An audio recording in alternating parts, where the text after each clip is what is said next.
한 대통령의 탄핵, 그 거대한 사건의 중심에는 모든 걸 바꾼 한 사람의 증언이 있었습니다. 그런데 말이죠, 이제 그 증언의 뿌리 자체를 흔드는 새로운 증거가 등장했습니다. 바로 시간이라는 증거죠. 한 증인의 기억과 차가운 디지털 기록, 그 모순 속으로 지금부터 들어가 보겠습니다. 바로 이 말이었습니다. 곽종근 당시 계엄사령관의 입에서 나온 이 한마디. 계엄령이 선포된 그날 밤 다른 누구도 아는 윤석열 당시 대통령에게서 직접 이런 명령을 받았다는 주장. 정말 충격적이었죠. 네, 이 증언은 탄핵 소추안의 가장 결정적인 근거가 됐습니다. 그런데 이제 법정에서 그날 밤의 통화 기록 같은 객관적인 데이터들이 나오면서 이 이야기 전체가 송두리째 흔들리고 있습니다.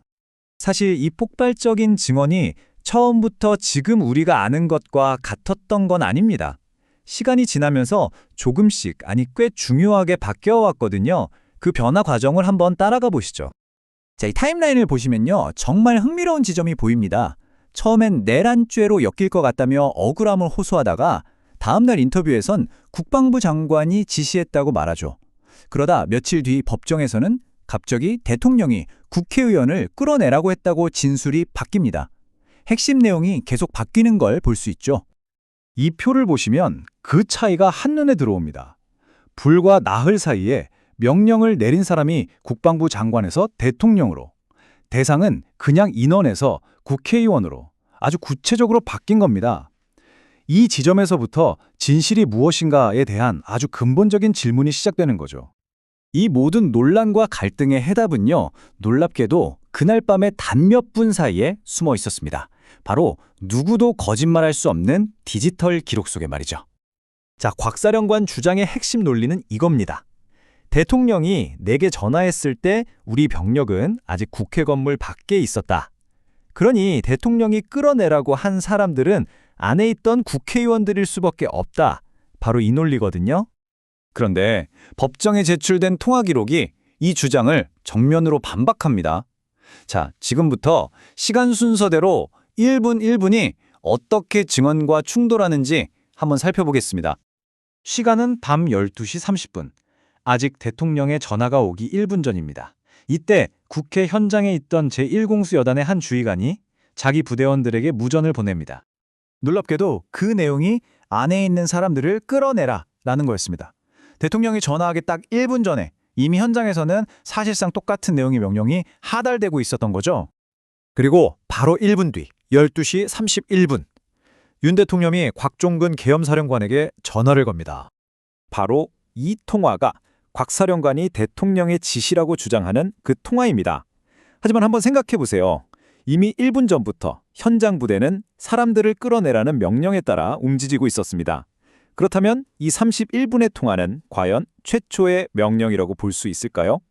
이 시간상의 결정적인 불일치는 결국 법정에서 전직 대통령과 그의 전직 사령관이 직접 맞붙는 극적인 장면으로 이어졌습니다.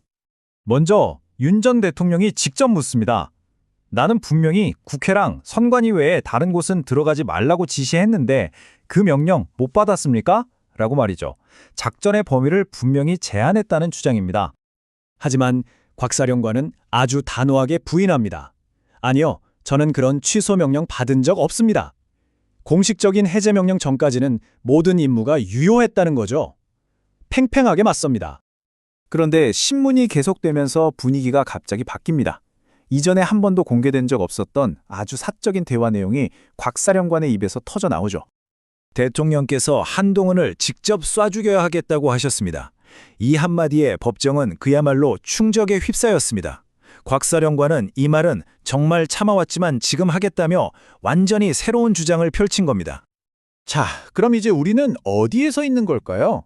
한쪽에는 탄핵을 이끌었던 한 사람의 결정적 증언이 있고 다른 한쪽에는 그 증언과 정면으로 부딪히는 차가운 디지털 기록이 있습니다. 다시 한번 정리해보죠. 증언의 핵심은 31분 대통령의 전화가 최초의 명령이었다는 겁니다. 하지만 기록은 30분에 이미 현장에서 똑같은 명령이 있었다고 말합니다. 증언은 병력이 밖에 있었으니 대상은 국회의원이다 라고 하지만 기록은 병력은 이미 움직이고 있었다고 보여주죠. 명백한 모순입니다. 이 모순이 왜 이렇게 중요할까요? 그건 바로 대통령이 민주적 절차를 무력으로 짓밟으려 했다는 이 증언이 한 나라의 선출된 지도자를 자리에서 끌어내린 가장 핵심적인 명분이었기 때문입니다. 결국 이 사건은 법정을 넘어서 우리 모두에게 아주 무거운 질문을 던지고 있습니다. 한 사람의 기억과 증언이 누구도 부정할 수 없는 데이터와 정면으로 충돌할 때 우리는 과연 무엇을 진실로 받아들여야 할까요? 역사는 과연 누구의 손을 들어주게 될까요?